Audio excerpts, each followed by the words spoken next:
Magandang umaga po sa inyong lahat. Ako po ay narito sa Facebook na ang Carl Santos Mother pa rin.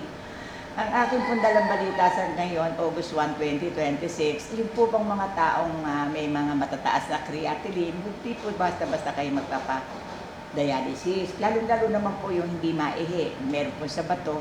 Naririto po at ipakikita ko po sa inyo ang aking nakuha. Mahal na Panginoon, bahala ka na po sa akin, tulungan mo kami. Ikaw na rin po ang mga siwa sa amin sa kagalingan. At maraming po salamat sa araw-araw na pagpapala mo sa mga taong nagpupunta dito.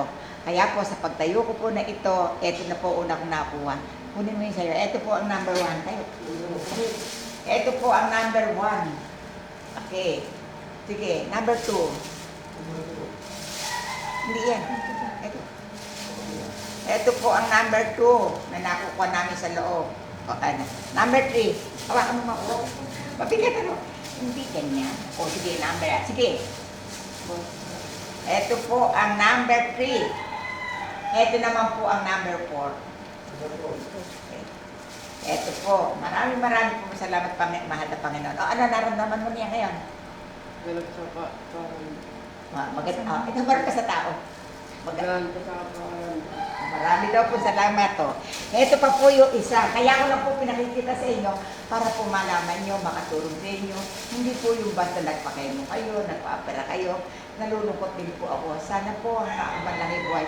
Kuya, pakipakita mo yung number 1 mo. Ito po number 1 niya. Number 2.